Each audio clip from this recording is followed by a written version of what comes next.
God is good. All the time. All the time. God is good. Hindi po tayo po lahat ay tumanda. Ihanda po natin ang ating mga sarili sa pagsamba at pagpupuri sa ating Panginoon. Let's pray. Dear Heavenly Father, thank you, O God, for once again you have given us this night, Lord, to pray, Panginoon, makinig na iyong salita, Panginoon, at dumulog sa presensya mo, Lord Jesus Christ. Anywhere we go, Lord God, anywhere, Panginoon, na nasaan kami, Panginoon, ikaw, Lord, mauna, Lord Jesus Christ, yung iyong presensya ay sumama sa bawat gathering na meron kami, Lord God. And Lord, let your Holy Spirit dwell in us. Let your Holy Spirit, Father God, be tangible, Father God, in our midst, Lord Jesus. We welcome you, Lord God. Be glorified, be honored. In Jesus' name we pray. Amen. Palakpakan po natin ang ating Diyos. Let's worship our God.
Salamat sa iyong ginawa.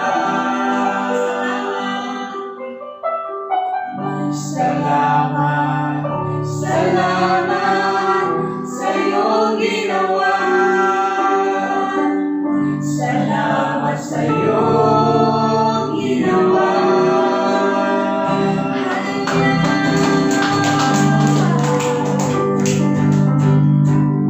Yes, Jesus. Dahil tunay kang dakila, Panginoon. Tunay, Panginoon, na nagpapasalamat kami sa lahat ng iyong ginawa.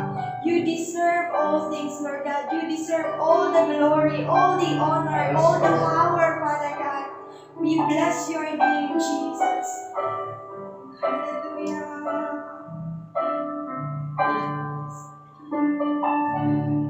You deserve the glory and the honor.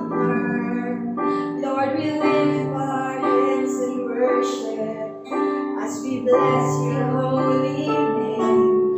You deserve the glory and the honor. Lord, we lift our hands in worship as we bless your holy name. For you are great, you do miracles so great. There is no one else like you. There is no one else like you. For you are great, you do miracles so great. There is no one else like you.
are making new ways, Lord God. You are refining us, Lord God. You are making your own way, Father God, according to your will, Lord Jesus Christ. Lord, we thank you, Lord Jesus. Be blessed, be glorified, be honored in Jesus' name. In the mighty name of Jesus. Amen.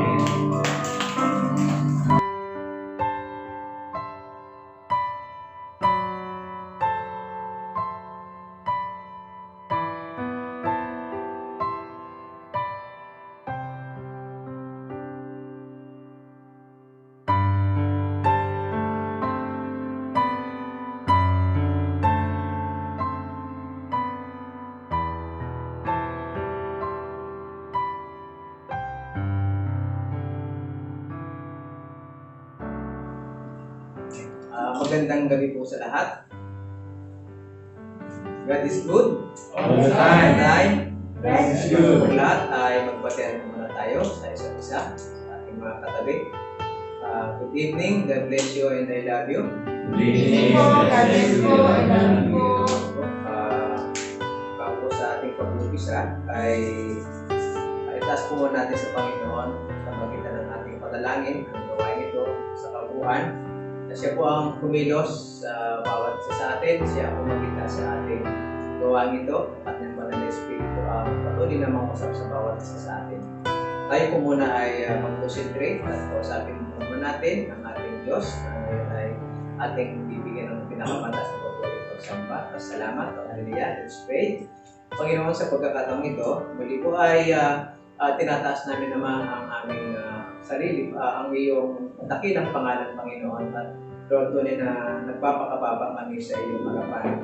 Kung ano man, Panginoon, yung mga pagkakasalang nagawa namin, Lord, tulungan mo kami malinis ito, at sa ganun, Panginoon, sa pagkataong ito ay maging kalugod-lugod sa iyong harapan, Panginoon, ang aming mga papuri, pagsamba at pasalamat, Lord.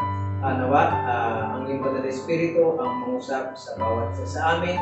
Ikaw yung madinig, ikaw yung maramdaman, Panginoon, Lord, at ikaw yung makasama namin sa gawain ito, Lord, at Panginoon, sa pagkakataong ito, dalangin ko, Diyos, yung patuloy mong pagbubukas ng bawat puso at bawat isipan.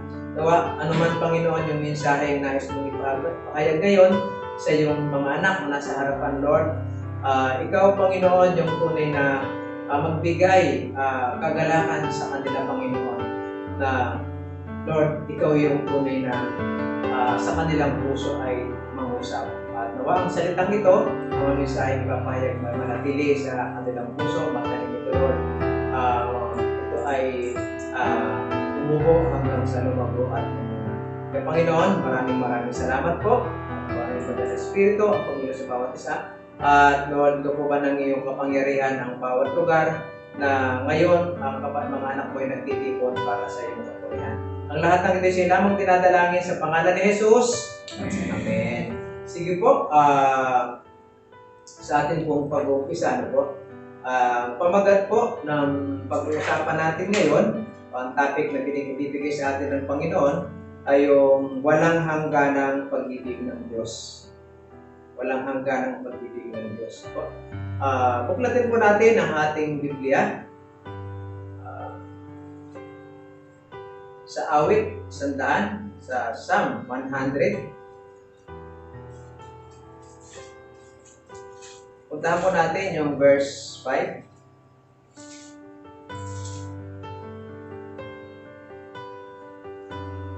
Kung nakita na po, amen? Nakita na po ba? Sige po, kung nakita na mga kapatid, basahin po natin ito sabay-sabay, Tagalog o English version.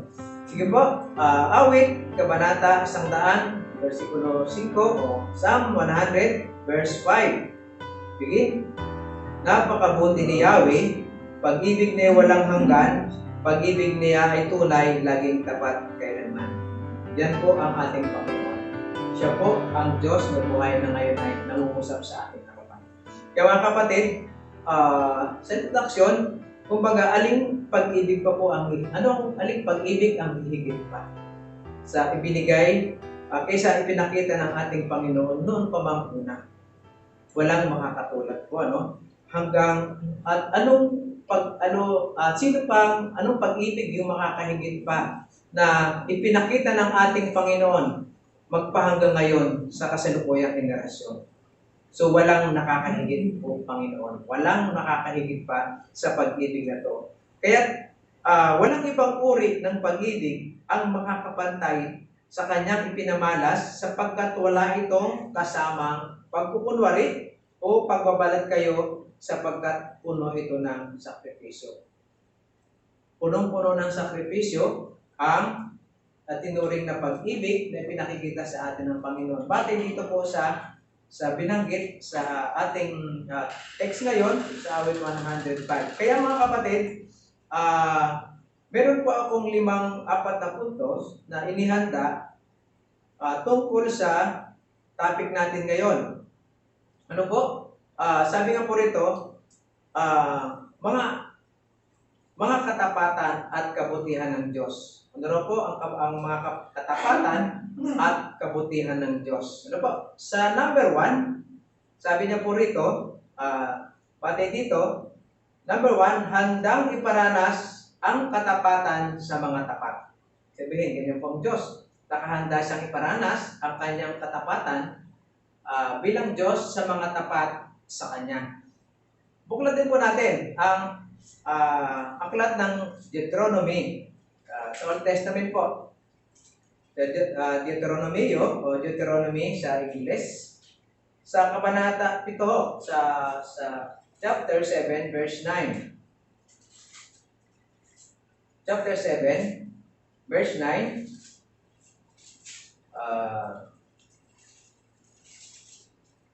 Kung nakita na po, ay sabay-sabay po nating basahin. Deuteronomy chapter 7, verse 9. Ano po yung binanggit dito sa aklat na sa verse nito? Sabi niya po rito, no? Kaya pakatandaan ninyong si Yahweh na inyong Diyos ay Diyos. At siya ay Diyos na hindi marunong sumira sa pangako. Tapat siya sa lahat ng umiibig sa Kanya at sumusunod sa Kanyang mga tuntunin. Ipadarama niya ang Kanyang pagmamahal hanggang sa 1,000,000 lahi. Yan mga kapatid. Kumbaga handang iparanas ng Diyos ang Kanyang katapatan sa lahat ng tapat. Sabi ka po, natatanging Diyos at nag-iisang Diyos para sa lahat ng tao na Kanyang nilikha.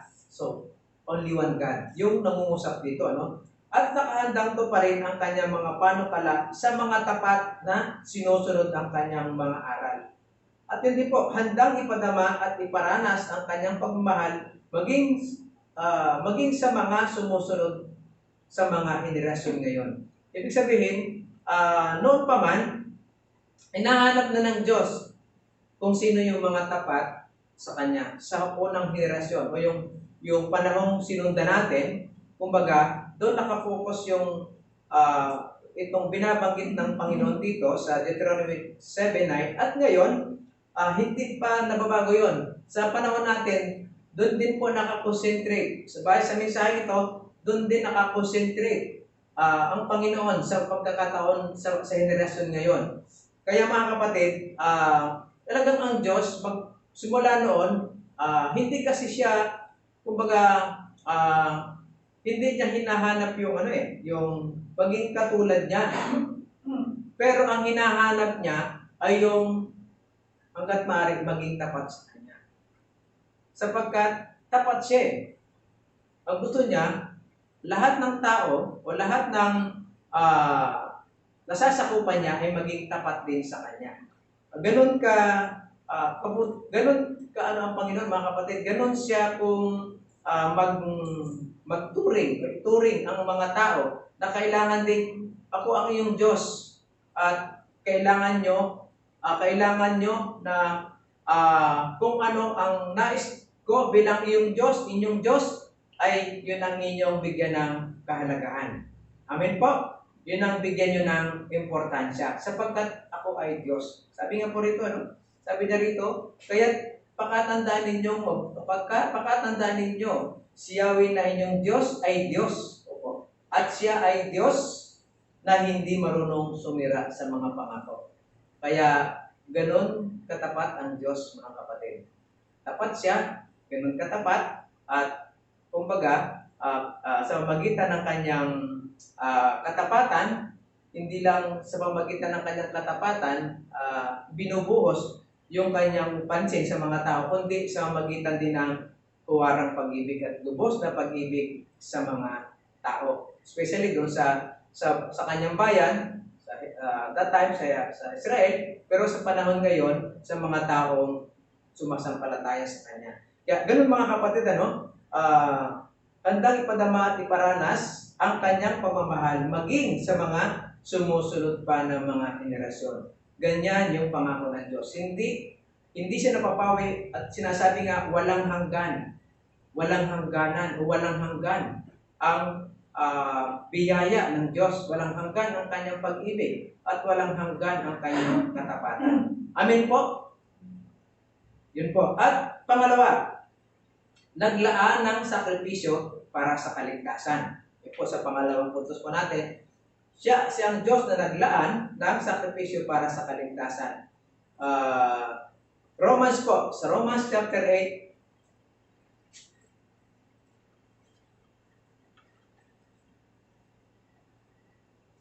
verse 31 hanggang 35. Romans chapter 8, verse 31 hanggang 35. Kung nakita na po, amin po. Sabay-sabay po nating basahin ito, mga kapatid sa Panginoon.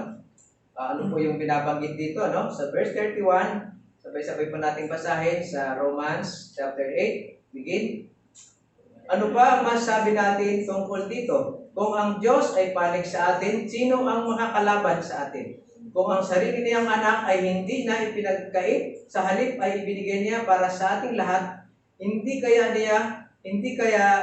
kaya niya ibigay sa atin ang lahat ng bagay. Sino ang makakapagharap ng paratang laban sa mga hinirang ng Diyos? Gayong ang Diyos ang nagpapawalang sala sa kanila. Sino ang mahatol na sila ay parusahan? Si Kristo Jesus na pinatay. Ngunit higit sa lahat ay muling binuhay. Ngayon ay nasa kanan ng Diyos upang mamagitan para sa atin. Last verse. Sino ang makakapaghiwalay sa atin sa pag-ibig ni Kristo? Ang kaguluhan kaya, ang kapighatian, pag-uusig, pagkagutom, kahirapan, panganib o kamatayan? Kaya mga kapatid, ito po yung ito po yung ginawa ng Diyos. Dakilang gawa ng Diyos dahil sa kanyang pag-ibig sa ating lahat. Sabi nga po, ito ang katuparan ng katapatan ng Diyos. Pinakita niya ito. At ito ang katotohanan ng kanyang ipinahayag tungkol sa kanyang pagmamahal at napatunayang walang hanggan.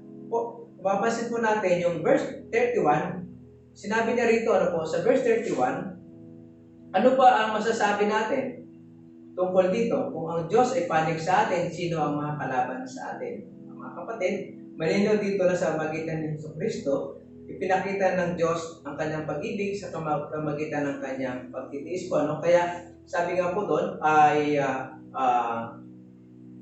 sino ang makakalaban sa atin? So ibig sabihin, dahil nga kay Jesucristo na nagbigay ng binigay ang kanyang sarili laban alang-alang sa pagmamahal sa atin, sapagkat alam ng Diyos na ang bawat isa ay nasa ilalim pa ng kapangyarihan ng kasamaan.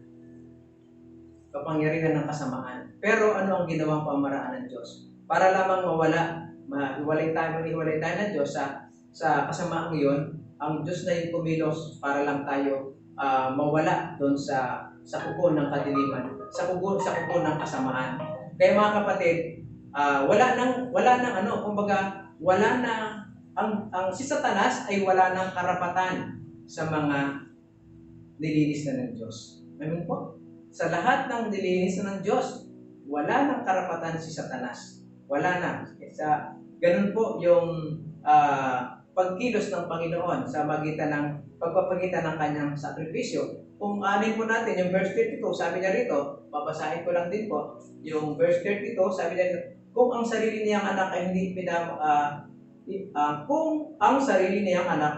niya pinagkait, sa halip ay ibinigay para sa ating lahat, hindi kaya naibigay sa ating lahat ng bagay. Kaya sabi nga po, bunga ng pag-ibig ng Diyos na pinagkaloob kumbaga pinagkaloob sa atin ng Panginoon si Jesus, totoo po, hindi ito madali para sa Diyos. At pinatanayan ng Diyos na walang imposible sa Kanya. Si Jesus ay binuhay muli ng Diyos. Ano pa kaya ang mga hiningi natin? Opo, tanging Diyos lamang ang may kayang magkaloob sa magitan ng panampalataya kay Jesucristo. Sabi nga po, sa totoo lang po,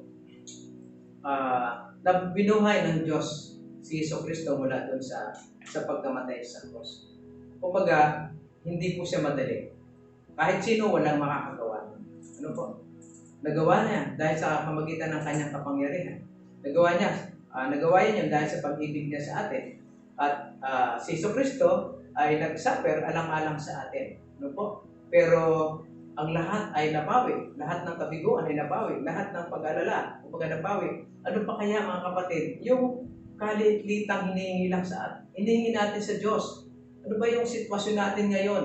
Kung ito ay ihahayag natin sa Diyos, madali lang mapagtagumpayan ang mga bagay na yan. Sapagkat pinakita na ng Diyos ang kanyang kapangyarihan sa magitan ni Jesucristo na namatay at 3 days nabuhay ulit. Pero nabuhay ulit. Ay ano pa kaya po yung sabi nga ng Panginoon, ano kaya? Kumbaga hilingin nyo, manalangin kayo, maging ang kaligtasan mga kapatid. Sabi nga po rito, si Jesus ay binuhay muli ng Diyos. Ano pa kaya ang mga hiningi natin? Tanging Diyos lamang ang kayang magkaloob sa magitan ng panampalataya natin kay Jesucristo. Kaya nga pa, God will give you anything you need. Diyos lamang magmumula ang ating kailangan. Maging saan magmumula ang ating kaligtasan? Dahil kay Jesucristo lamang po. So, marami tayong pwedeng hilingin sa Diyos. Pero huwag po nating kalimutan na hilingin ang kaligtasan. Sapagkat, marami tayo. Nakuha natin ang lahat ng bagay. Sa ibabaw ng lupang ito, naging sikat o ano pang mga bagay na gusto natin. Pero kung hindi natin nanalangin sa Panginoon, pero kung tayo nanalangin na ang hinihiling lang natin ay para sa ating kapakanan, useless po yun. Pero kung isasama po natin sa ating mga paghingi sa Diyos o panghiling sa Diyos, ay ang kaligtasan gagawin po ng Diyos sa atin. Amen po. Kaya kailangan din po natin na sa lahat ng pagkilos natin o sa lahat ng ating mga ginagawa sa Panginoon, huwag po natin kalimutang manalangin ng manalangin. At huwag po natin kalimutan na humiling sa Diyos na sa kanyang muling pagbabalik ay talagang meron tayong assurance ng kaligtasan. Sapagkat ang lahat ng bagay madali lang ibigay sa atin nga po, madali lang ibigay. Pero ang mga bagay madali lang ibigay, pero ang kaligtasan ibibigay ng Diyos yan sa mga tao na nagiging tapat sa kanyang mga kalooban, sa kanyang mga inuutos. Amen po? Kaya ganyan po yung isa sa pagsasakripisyo ng ating Panginoon, pati doon sa pagmamahal na pinakita niya sa atin. Ano po? At sa verse 33, iniisa-isa ko lang po ito kasi napaka malinaw po yung binanggit dito sa chapter 8 na to, na talagang dahil sa pagmamahal sa atin ng Diyos ay sinakripisyo ng Diyos ang si Jesucristo. Ano po? At ano po yung binabanggit sa verse 33?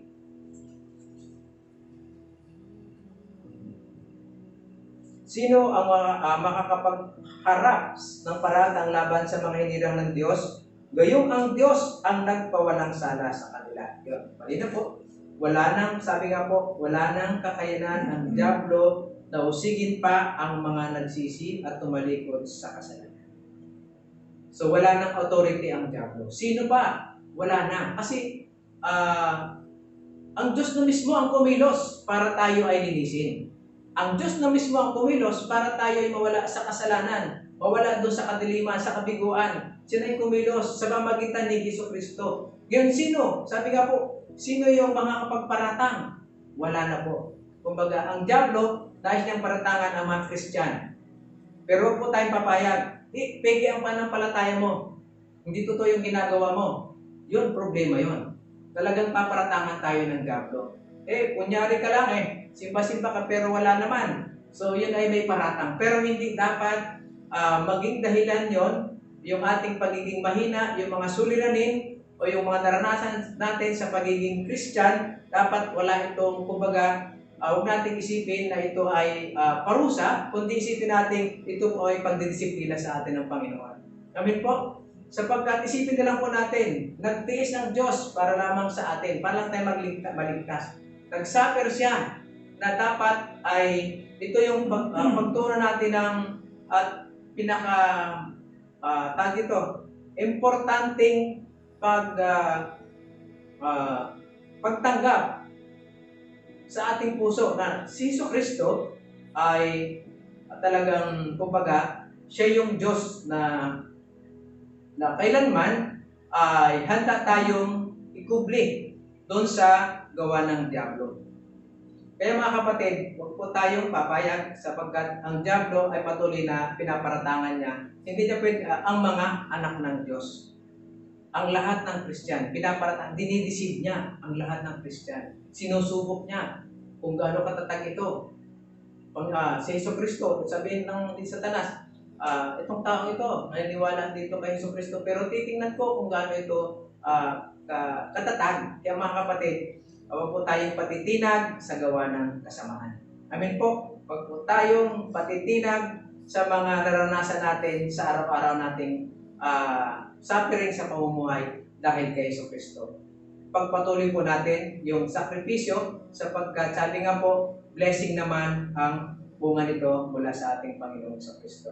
Amen po. Blessing. Sabi nga po, kaya walang kakayanan. Sapagkat nilinis na sila na, kumbaga nilinis na po tayo ng Diyos at sa pamagitan ng sakripisyo ni Jesus. Well, ibig sabihin, wala na pong karapatan ng Diablo sa mga Kristiyan. Wala na pong karapatan. Yun lang po yung i-claim natin. Kahit tayo ay nakakaranas ng iba't ibang pagtitiis, suliranin, basta isipin na lang po natin na yung napagtagumpera ni Jesus ang mga tiising ito. Ano pa kaya tayo na napakalit ang natiis nito? Hindi ba tayo tutulungan ng Diyos para mapagtagumpera ito? Tutulungan po tayo ng ating Panginoon. Ipagkatiwala lang po natin sa Panginoon yung mga bigating naranasan natin sa kasalukuyan. Amen po? Sapagkat pinagtagumpera ng Diyos sa atin yan. Ang hiniling na ng Diyos yung ating katapatan at katatagan. At katulad din po ng verse 34, ano? Sabi niya po sa verse 34, sino ang hatol na sila'y parusahan si Kristo Jesus na pinatay, ngunit higit sa lahat ay muling binuhay, ngayon ay nasa kanan ng Diyos sa magitan natin. Kaya mga kapatid, yan po yung binabanggit dito, ang mga Kristiyan ay hindi na mahatulan dahil si Jesus ay namatay na para sa mga Kristiyan. At sabi nga po, binayaran na ng buo ang lahat ng kasalanan ng mga sa pamagitan ng dugo ni Jesus Cristo. Kumbaga binayaran na, paid na, tinubos na ng Panginoon ang buhay ng mga taong ito.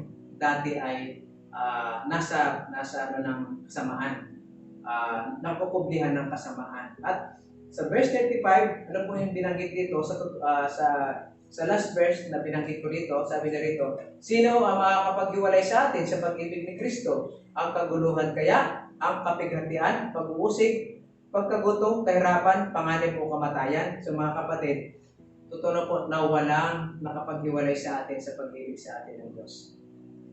Naganap, sabi nga po, naranasan ng Panginoon ang lahat ng bagay. Pero di kaunti, ano ang bukang bibig ng Panginoon sa mga taong umusig sa Kanya. Panginoon, patawarin po sila sapagkat sila ay walang, hindi po nila alam ang kanilang ginagawa. Yun po yung pagtitiis ng ating Panginoon para sa ating lahat. So walang nakapigil, sino mang nakapigil sa plano at pag-ibig sa atin ng Diyos para tayo ay maligtas. Nagawa ng Diyos ang lahat ng bagay at gagawin din ng Diyos ang lahat ng bagay sa lahat ng kanyang mga hinilang. Sa lahat ng mga kanyang pinili para sa kanya ay maglingkod. Kaya mga kapatid, wala po talagang nakapigil. At kaya minsan tayo maaring ah, nahirapan lang tayo sa ating ministry, reklamo na tayo. Hindi po dapat. Kailangan po tayong maging matatag sapagkat sa harap sa mga ibinigay na sa atin ng Panginoon na gawain. Kailangan lang po nating kumbaga maging aware na kapag kumilos ang dyablo, ibig sabihin sa panungkulan mo kay Jesucristo ay unti-unting pahihinain. Pero dahil nga po isipin na lang po nating mabuti na ano po natin sa ating puso na walang makakapigil sa akin sa paglilingkod ko sa Panginoon dahil ginawa na ng Diyos ang lahat ng bagay para sa akin. Ginawa na ng Diyos ang kanyang sakripisyo para sa akin. At dahil sa ganung bagay, nais ko rin mapagtagumpayan ang mga hamon o mga tiisin para kay Jesucristo. Kaya mga kapatid, kung dapat ganun po yung nasa puso natin. Yung pag-acknowledge natin ang paghihirap ni Jesucristo ay sa magitan ng kanyang pagmamahal sa atin. Kung hindi tayo mahal ng Diyos, maaaring hindi isinakripisyo si Jesucristo, wala tayong kaligtasan. Kaya lang, dumanas pa si Jesus ng sobrang kahirapan bago tayo niya mapagtagumpayan. At ganoon din po tayo. Kailangan po nating tiisin ang mga bagay na nararanasan natin ngayon sa buhay natin yan bilang Kristiyano. Kailangan po nating tiisin ito sapagkat alam po ng Diyos ang lahat ng mga tiisin natin. Siya lang po kasi ang may kakaya ng maglutas ng ating mga tiisin. Amin po? At pangatlo, ibinayad ay ang dugo pantubos sa kasalanan. 1 Corinthians chapter 7 verse 23. Ulitin ko po, pangatlo, ibinayad ay ang dugo pantubos sa kasalanan. 1 Corinthians chapter 7 verse 23.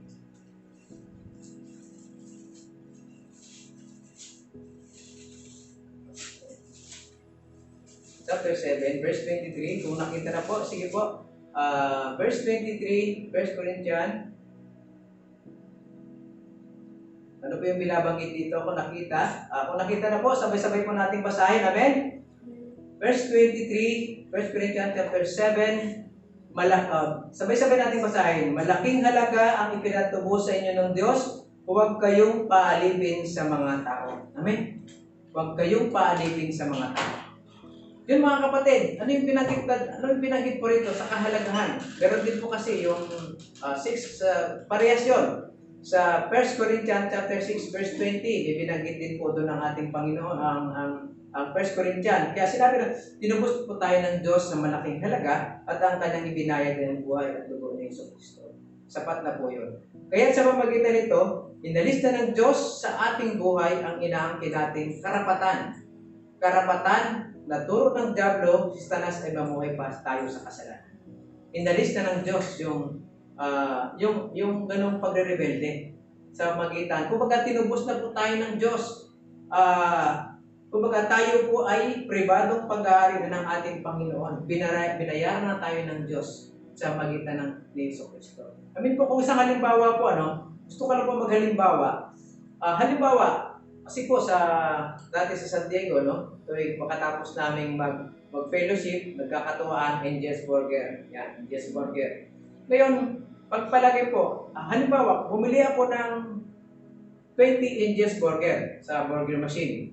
Siyempre, iluluto pa yon, diba? Iluluto pa siya. Ang gagawin ko, babalikan ko siya, pero babayaran ko na yon. Sige po, babalikan ko po siya. Alis ko muna ako kasi hindi pa luto eh. Pero babayaran ko na po lahat muna yan. Para pagbalik ko, kukunin ko na lang yan. Ayun, ibig sabihin, pagbalik ko, kukunin ko na lang. Ngayon, siyempre po, darating ang time, babalik na ako doon sa burger machine at kukunin ko na yung hamburger. Pero kapag kulang yung hamburger, ibig sabihin, hindi ako papayag. Kasi pag-aari ko na yan. Ikaw, tindera, hindi mo na pag-aari yan. Pag-aari kasi binayaran ko na yan eh. Lahat na yan, kukunin ko na lang yan. At kung may bawas yan, hindi pwede. Binayaran ko lahat yan. Sabi ko sa inyo, babalikan ko yan, kukunin ko, matapos kong bayaran. So, ibig sabihin, ganun po ang ano ng Diyos. Kung baga, binayaran na po tayo ng Diyos, at nilinis na tayo ng Diyos, kung baga, hindi, dapat wala nang nag-aari sa atin, sapagkat ang Panginoon ay bumaba sa lupa, di po ba? Namatay siya sa krus. Ibig sabihin, binayaran ng dugo yung ating kasalanan, at umalis siya, bumalik sa langit, bumalik sa kanyang luklukan, at tayong mga nilinis ng kanyang dugo, kumbaga iniwan niya rito, at pagbabalik niya, kailangan niyang makita buo pa rin tayo. Amen po? Nakahanda tayo. Kumbaga, dapat walang bawas, sapagkat yun po yung halimbawa doon. Kaya sinasabi nga po, tinubos na tayo ng Diyos, at pag-aari na tayo ng Panginoon. At pagdating ng panahon, babalik siya para kukunin niya yung mga tinubos niya. Amen po? Yun po yung isa sa binabanggit dito sa, ganun kabuti po ang Panginoon. Ano po? Kaya mga kapatid, maaring malapit na bumalik si Jesus. At may pangailangan tandaan natin na tunay at tapat ang kanyang pangako. Kung kaya, palagi tayong pinaalalahanan na maging tapat na naghihintay sa muling pagbabalik ng Panginoong Kristo. Higit sa lahat, tayong mga Christian. Kaya sa Diyos tayo makinig ng lubos at magtiwala sapagkat tayo ay tunay at totoo ang kanyang mga pangako at salita. Pag sinabi niyang babalik siya para pupuntahan ang lahat ng kanyang tinubos, magaganap po yun. Lahat ng mga kanyang tinubos. At tayo pong lahat na naka Hesus Kristo, tayo po yung tinubos na talagang babalikan ng ating Panginoon Kristo. Ihanda lang po natin, sabi nga, at magpakatatag po tayo sa ating paglilingkuran sa Panginoon. Amen po? At sa ika-4 po, sabi nga po, bukal ng panibagong buhay. Sabi nga po, ito po yung isa sa ang pag-ibig sa atin ng Panginoon. Sabi nga rito, ay bukal ng panibagong buhay. Galatians, last verse po ito, chapter 2, verse 20.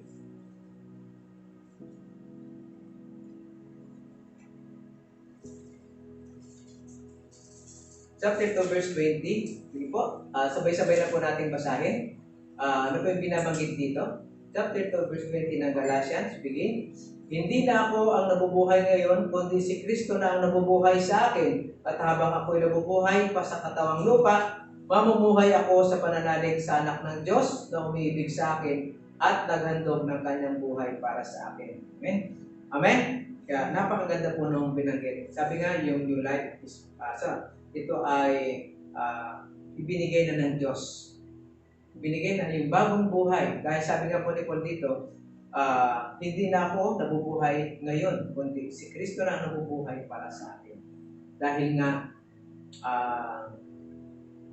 sa kanyang devotion sa Panginoon, sa kanyang pagmamahal din sa Diyos. Pinakita niya ang kanyang pagmamahal sa Diyos sa magitan din ng pagsasakripisyo, katulad ni Apostol Paul. Kasi alam ni Paul na si Jesus Christ ay nagsakripisyo para sa kaligtasan niya. At yun yung sign ng pag-ibig ng Diyos na sinasabi niya noong una pa man, na yung sakripisyo niya yon, yung pag-ibig ay pinakita sa magitan ng sakripisyo, at yung sakripisyo yon ay naging dahilan para si Apostol Paul ay maligtas. At ganoon din po tayo. Yun ang naging dahilan kung bakit tayo naligtas.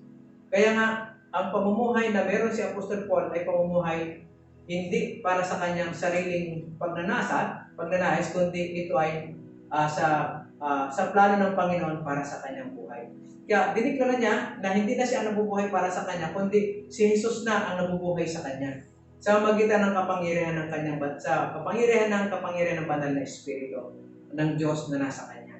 Amen po? Kaya ito po yung ng ating Panginoon ngayon sa buhay natin.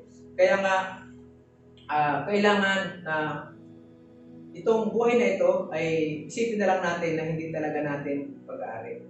Ito ay ang buhay natin ngayon ay tunay na pag-aari ng Diyos sa magitan ng kapangyarihan ng banal na Espiritu ng ating Panginoon.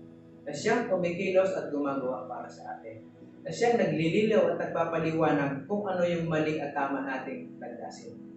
So, ganun kabuti ang Diyos sa bawat isa. At yung pagmamahal ng Diyos ay sabi nga po, hindi ito kayang tawaran. Yung katapatan ng Diyos ay walang makakapantay nito. Walang makakapantay. Sapagkat siya lamang ang may kapangyarihang magbuhay ng mga patay. At siya lamang ang may kapangyarihang buhayin ang mga patay at iligtas o magligtas na iligtas ang lahat ng nasa bingit ng kapahamakan. Siya lamang po ang may kapangyarihan ng lahat. Kaya iano lang po natin ang ating sarili sa Panginoon. I-connect na lang po natin ang ating buhay sa salita ng Diyos. Connect na lang po natin ang ating oras para sa ating Panginoon. Sabot, kumbaga, gawin po natin yung the best para sa Panginoon. Sapagkat yun po yung nararapat na kailangan nating ipakita sa harap ng ating Diyos, yung katatagan, yung kapanatagan, at yung talagang yung kainahunan. Kumbaga, yung peaceful na tayo ay talagang nagpapagamit sa ating Panginoon. Amen po? Kaya sa pagtatapos, sabi nga po, ang pag-ibig at katapatan ay pinakita sa atin ng Diyos ay sa pamamagitan ni Jesucristo na inibig pa ng Ama na maghirap at sa kauli-ulihan ay mamatay sa krus para sa ating kaligtasan.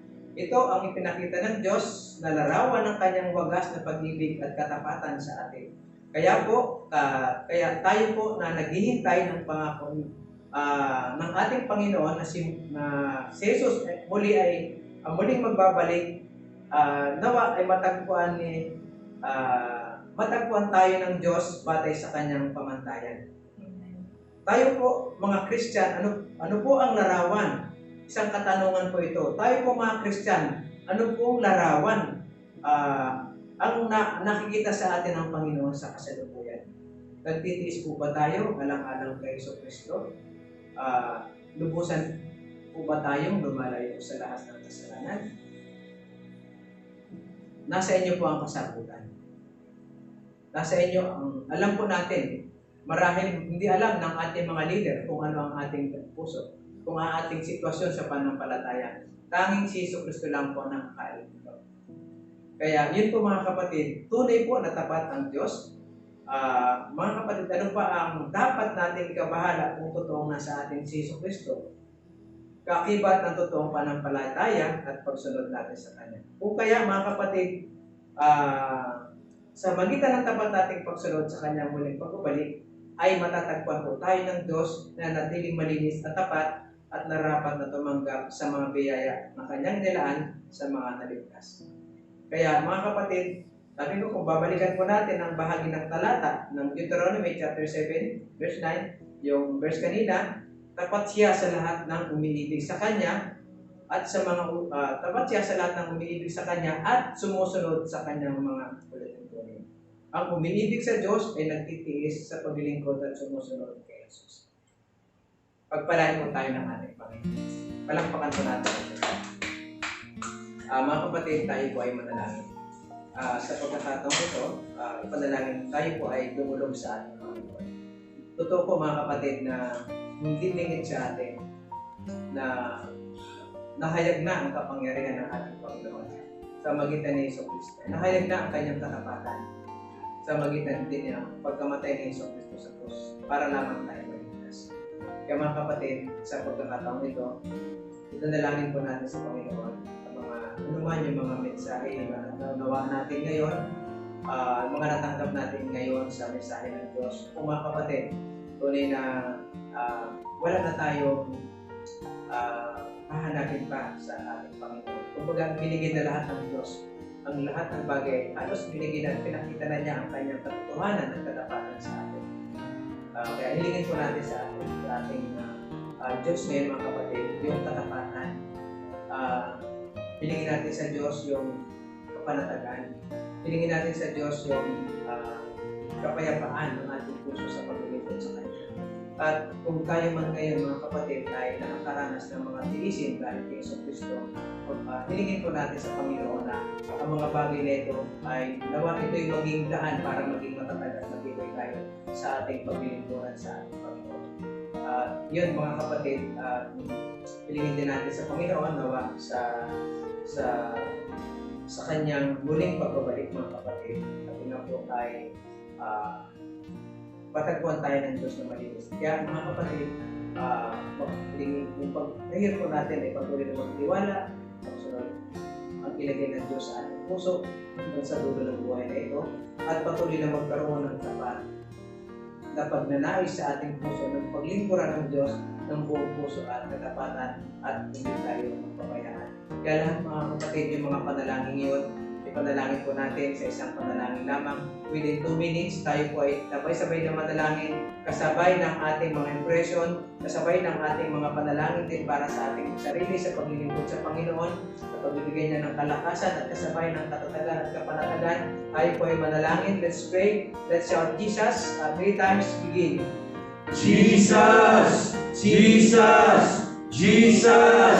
O hallelujah, Panginoon, sa pagkakataon ito muli, tumutulog kami, Panginoon. Kung minsan man kami naging mahina, Panginoon. Pero Lord, alam namin, Panginoon, na kami ay nakakaranas din ng mga ganitong bagay. Pero Lord, kami umaasa pa rin sa kalakasang galing din sa iyo. Kalakasang mula sa leading ng iyong banal na Espiritu, sa pangusap ng iyong banal na Espiritu. Lord, tulungan mo kami na maunawaan ang mga bagay na hindi pa namin naunawaan tungkol sa katotohanan at pag-ibig na binigay mo sa amin, Lord. Tulungan mo kami, Panginoon, na sa magitan ng mga unawa na ibibigay mo sa amin, magawa namin ang lahat at karapat-rapat sa iyo bilang iyong hinirang at iyong pinili, O Panginoon. Hallelujah, Jesus Christ. Hallelujah. Hallelujah.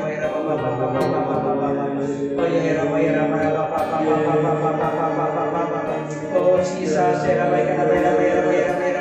oh Lord, you are our heart, Jesus, prepare our life, Panginoon, sa muli mong pagbabalik, Lord Jesus Christ. Hallelujah, we need you, Jesus, we love you, Jesus.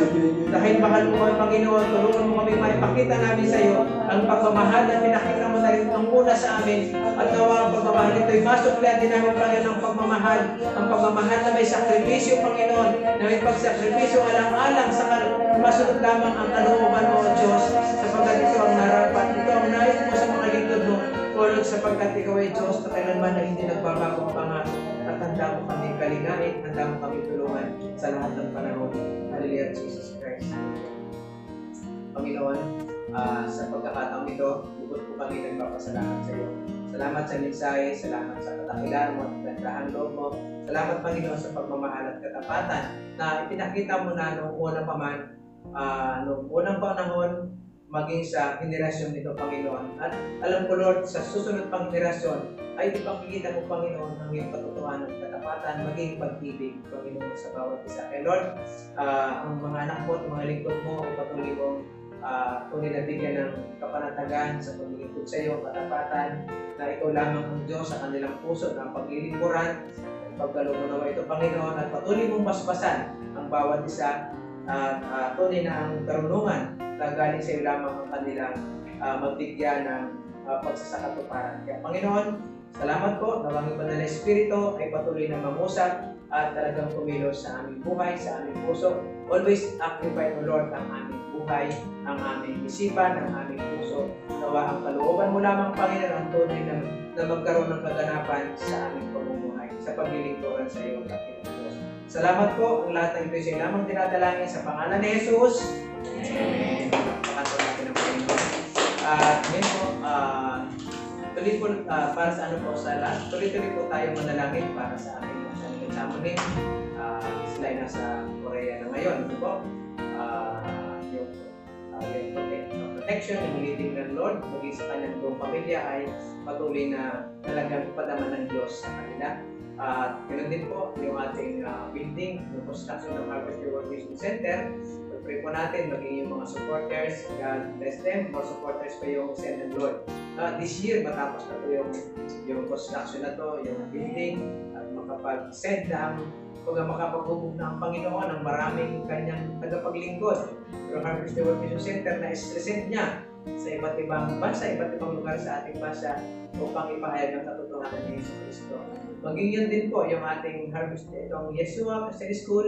Pag-predict po natin tuloy-tuloy yung pag-iral nito, yung next semester, nawa mag-send pa ang Panginoon ng maraming estudyante po sa next semester, at i-bless ng Panginoon yung yung pamunuan ng Yeshua Christian School, maging mga teacher po natin. Ano po? Yun po at patuloy po tayong maging tapat sa ating Panginoon through prayer, Bible reading, huwag po natin kalimutan, at tuloy-tuloy po tayong magpahayag ng magandang balita mula sa ating Panginoon Jesus. Maraming salamat po at patuloy po tayong ingatan at pagpalain ng ating Panginoon Jesus.